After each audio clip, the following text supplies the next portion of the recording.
ஜிப்ரீல் அலைஹிஸ்ஸலாம் இறை தூதருக்கு 5 அறிவுரைகளை சொன்னார்கள். எப்படி வேண்டுமானாலும் வாழ்ந்து கொள்ளுங்கள், ஒரு நாள் இந்த உலகத்தை விட்டு பிரிந்து விடுவீர்கள் என்ற எண்ணத்தில். யாரை வேண்டுமானாலும் நேசித்துக் கொள்ளுங்கள், ஒரு நாள் எல்லோரும் உங்களை விட்டு பிரிந்து விடுவார்கள் என்ற எண்ணத்தில்.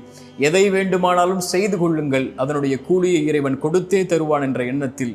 ஒரு இறை நம்பிக்கை கொண்டவனுடைய மதிப்பு இரவு வணக்கத்தில் இருக்கிறது. கடைசியாக இறுதியாக சொன்னார்கள், ஒரு மனிதனுடைய இறை நம்பிக்கை கொண்டவனுடைய கண்ணியம் என்பது யாரையும் அவன் சாராமல் வாழ்வதில்தான் என்று. மிக முக்கியமானது அது. இந்த உலகத்திலே யார் நமக்கு முக்கியத்துவம் தரவில்லையோ அவர்களுக்கு ஒருபோதும் முக்கியத்துவம் தராதீர்கள். யார் உங்களுடைய வார்த்தைகளுக்கு செவிமடுக்கவில்லையோ அவர்களிடத்திலே ஒருபோதும் உங்களுடைய வார்த்தைகளின் நேரத்தை கொடுக்காதீர்கள்.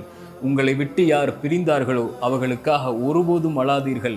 இதயம் உங்களுக்காகத்தான் துடிக்கிறது, பார்வை உங்களுக்காகத்தான் விழிக்கிறது. உங்களையும் உங்களுடைய இறைவனையும் மட்டும் சார்ந்து வாழுங்கள்.